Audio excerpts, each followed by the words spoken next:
और बड़ी खबर आपको मशरिक़ वस्ता से बता दें, खास तौर से अमेरिका को लेकर यह बड़ी और चौंकाने वाली खबर आ रही है। दरअसल ये एक ताज़ा रिपोर्ट है जो इस वक्त मैं अपने मोबाइल सेट पर भी देख पा रहा हूं। एक बड़ी खबर, एक रिपोर्ट जो इस वक्त मेरे सामने है।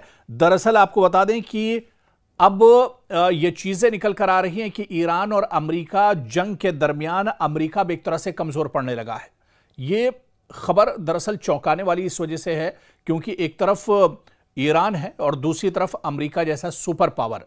क्या वाकई में पिछले 3-4 महीनों से जो जंग अमेरिका ईरान के साथ लड़ रहा है, इस जंग में ईरान का इतना ज्यादा नुकसान हुआ है कि ईरान अब इस जंग में कमजोर पड़ रहा है, या फिर ईरान का जो डिफेंस सिस्टम है, जो दिफाई निजाम है, क्या ये दिफाई निजाम भी अमेरिका का अब कमजोर पड़ता हुआ नजर आ रहा है? क्योंकि जो रिपोर्ट निकलकर सामने आई है, यह रिपोर्ट दरअसल बहुत चौंकाने वाली है और इस रिपोर्ट में सीधे सीधे यही बताया गया है कि अमेरिका ईरान के मुकाबले में कमजोर पड़ रहा है और खासतौर से जदीद मिसाइल अमेरिका के खत्म होने लगे हैं। ईरान के सामने वाशिंगटन दरअसल अब बेचैन नजर आ रहा है।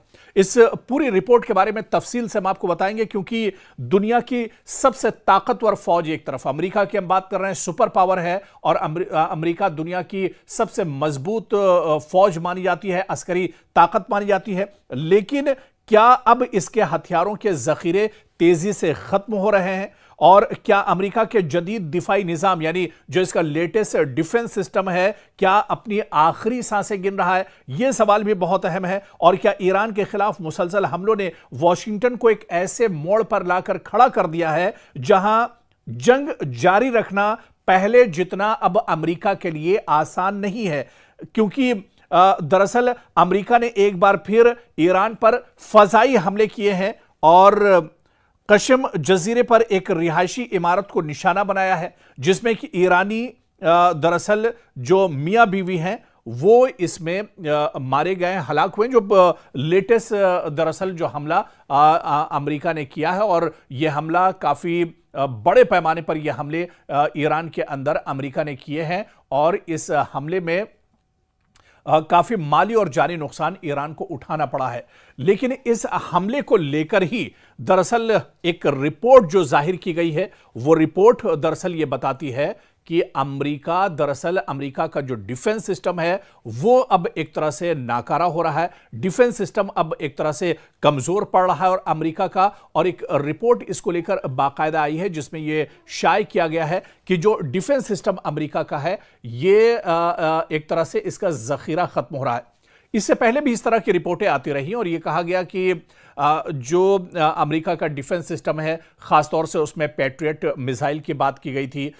इसके अलावा जो दूसरे और जो मिसाइल सिस्टम है, खासतौर से जदीद थार्ड की बात की गई थी कि थार्ड फजाई दिफाई जो निज़ाम है यह भी अमेरिका के पास अब एक तरह से कम है। दरअसल जो समझने वाली चीज है इस रिपोर्ट में वो यही है कि अमेरिका को एक साथ कई महाजों पर लड़ना पड़ रहा है क्योंकि ईरान के मंशा दरअसल यही है। ईरान दरअसल अमेरिका को चारों तरफ से लपेट कर रखना चाहता है, परेशान करके रखना चाहता है। और दरअसल ईरान डायरेक्ट वॉशिंगटन या पेंटागन या न्यूयॉर्क पर हमला तो नहीं कर सकता है, बहुत ज्यादा दूरी है। लेकिन मशरिक़ वस्ता में जहां जहां अमेरिका के एयरबेस हैं, जहां पर अमेरिका के सिफारत खाने हैं, जहां पर अमेरिका के फौजी पहले से मौजूद हैं, जहां पर अमेरिका के डिफेंस सिस्टम मौजूद हैं, जहां पर अमेरिका के स्टॉक या कंट्रोल रूम्स हैं, अब इन अलग अलग पूरे मशरिक़ वस्ता में जहां पर अमेरिका के का इंफ्रास्ट्रक्चर है वहां पर ईरान एक साथ हमले कर रहा है।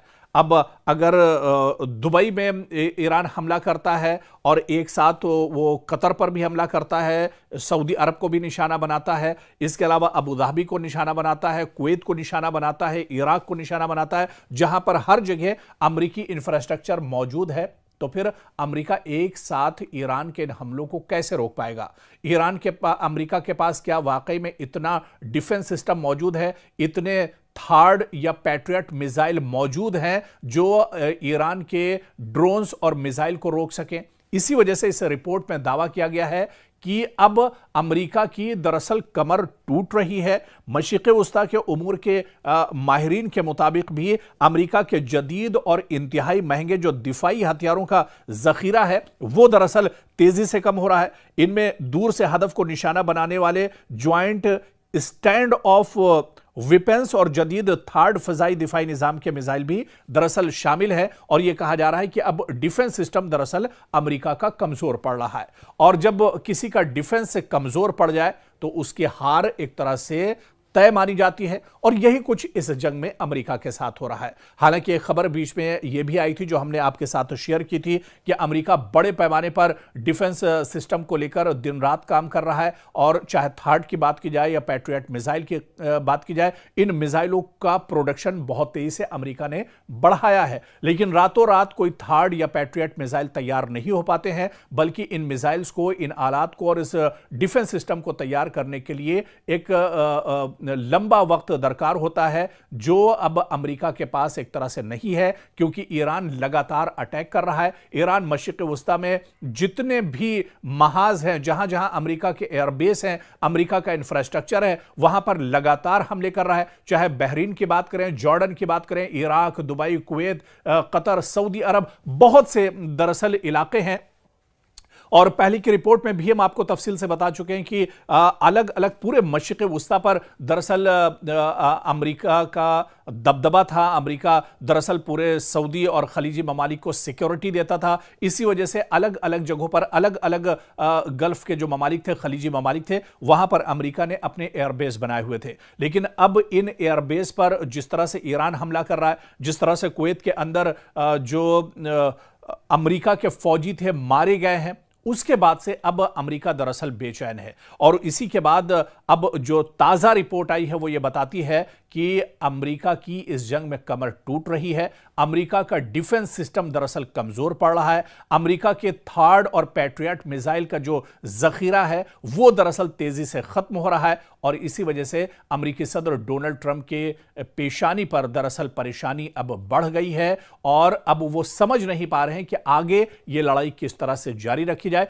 इसी वजह से अमेरिका अब बड़े अटैक भी कर रहा है, बड़े पैमाने पर तेहरान और ईरान के दूसरे जो शहर हैं वहां पर अटैक कर रहा है। अमेरिका चाह रहा है कि जल्द से जल्द या तो यह जंग खत्म हो, इस जंग का इख्तिताम होना चाहिए, वरना फिर कोई बीच का रास्ता निकलना चाहिए। हालांकि ईरान यह कह रहा है कि यह जंग अब जब ही रुकेगी जब ईरान अपनी तरफ से कोशिश करेगा, या ईरान जब चाहेगा तभी यह जंग रुकेगी, वरना यह जंग इस तरह से अब रुकने वाली नहीं है, क्योंकि बातचीत बहुत हो चुकी। अब ईरान मैदान में उतर चुका है, और अब आर पार की लड़ाई दरअसल ईरान इस पूरे मुद्दे को लेकर लड़ रहा है।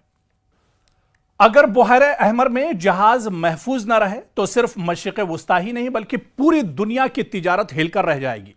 तेल महंगा हो सकता है, सप्लाई चेन मुतासिर हो सकती है, और आलमी मईशत को अरबों डॉलर का नुकसान हो सकता है। और यही वजह है कि अब सऊदी अरब एक ऐसे बैनुल-अक़वामी इत्तेहाद की तश्कील की कोशिश कर रहा है, इंटरनेशनल यूनिटी की बात कर रहा है, जो बुहैरे अहमर में जहाजों को हूसी मुजाहिदीन के हमलों से महफूज रख सके। आखिर ये इत्तेहाद इतना जरूरी क्यों हो गया है, और क्या इससे खित्ते में एक नई कशीदगी जन्म ले सकती है? दरअसल इसको एक बड़े कैनवस में समझना होगा, इसको बहुत डिटेल में समझना होगा, क्योंकि बुहैरे अहमर यानी रेड सी दुनिया की अहम तरीन समंदरी गुजरगाहों में शुमार होता है। एशिया, यूरोप और मशरिक़ वस्ता के दरमियान होने वाली आलमी जो ट्रेड का बड़ा हिस्सा इसी रास्ते से गुजरता है। रोजाना लाखों बैरल तेल और बेशुमार तिजारती सामान इसी समंदरी रास्ते से दुनिया भर तक पहुंचता है। लेकिन गुज़िश्ता कई बरसों से यमन के हूसी लड़ाकों की जानिब से बुहैरे अहमर में तिजारती जहाज़ों पर मिसाइल, ड्रोन और दीगर हमलों ने इस रास्ते को गैर महफूज बना दिया है। हूसियों का कहना है कि वो गजा जंग के तनाजुर में इजराइल या इससे वाबस्ता जहाज़ों को निशाना बनाता है। ताहम इन हमलों की जद में कई दूसरे ममालिक के तिजारती जहाज भी आ चुके हैं। अब खबर यह है कि सऊदी अरब बुहैरे अहमर में जहाजरानी के तहफ़्फ़ुज़ के लिए एक बैनुल-अक़वामी इत्तेहाद बनाने की कोशिश कर रहा है। रॉयटर्स के मुताबिक सऊदी हुकाम मुख्तलिफ ममालिक से बातचीत कर रहे हैं ताकि एक ऐसा मुश्तरका निजाम बनाया जा सके जो इस अहम समंदरी रास्ते को महफूज रख सके, क्योंकि अब धड़कनें सऊदी अरब की भी बढ़ने लगी हैं। सऊदी अरब पर भी अब तेल की किल्लत एक तरह से हो सकती है अगर रेड सी को हूसी लड़ा के अगर पूरी तरह सील कर देते हैं। इस इत्तेहाद का मकसद सिर्फ फौजी कार्रवाई नहीं बल्कि मालूमात का तबादला भी होगा, मुश्तरका निगरानी, बहरी गश्त और जरूरत पड़ने पर हमलों का फौरी जवाब देना भी हो सकता है। सऊदी अरब के लिए यह मामला इसलिए भी अहम है क्योंकि बहरे अहमर यानी रेड सी के साहिल पर उसके बड़े तिजारती मंसूबे, बंदरगाहें और न्योम जैसे मेगा प्रोजेक्ट्स मौजूद हैं। अगर यह रास्ता गैर महफूज रहता है तो न सिर्फ सऊदी मैशत बल्कि आलमी तिजारत भी इससे एक तरह से मुतासिर हो सकती है। दूसरी जानिब ईरान की हिमायत याफ्ता हुसी तहरीक इस इत्तेहाद को अपने खिलाफ एक नई महाज आराई के तौर पर देख सकती है, जिससे खित्ते में कशीदगी मजीद बढ़ने का खदशा भी मौजूद है। सवाल यह भी है कि क्या इस मुजव्वजा इत्तेहाद में अमरीका, यूरोपीय ममालिक और खलीजी रियासतें जो हैं शामिल होंगी, या सऊदी अरब एक अलग इलाकाई सिक्योरिटी फ्रेमवर्क कायम करेगा। फिलहाल इस पर हतमी फैसला सामने नहीं आया, लेकिन सिफारती राब्ते तेजी से अब इस पर जारी हैं। और आप देखिए कि बहरे अहमर अब सिर्फ एक समंदरी रास्ता नहीं बल्कि एक आलमी मईशत, तवानाई की तरसील और मशरिक़ वस्ता की सियासत का मरकज बन चुका है। अगर सऊदी अरब वाकई एक मौसर बैनुल-अक़वामी इत्तेहाद कायम करने में कामयाब हो जाता है तो जहाजरानी को तहफ़्फ़ुज़ मिल सकता है, लेकिन साथ ही खित्ते में ताकत के तवाज़ुन और ईरान हुसी महाज के साथ कशीदगी में भी इजाफा हो सकता है। अब आने वाले दिनों में यह पेशरफ्त मशरिक़ वस्ता की सियासत का एक अहम मोड़ साबित होगी और क्या सऊदी अरब का यह इत्तेहाद वाकई में मजबूत होगा, इसका असर दूसरे ममालिक पर पड़ेगा या दूसरे ममालिक सऊदी अरब के साथ जुड़ेंगे, आने वाले दिनों में यह देखना अहम होगा। बहुत दिलचस्प होगा कि क्या सऊदी अरब को इस बड़े इशू पर दूसरे ममालिक का साथ मिलता है या नहीं।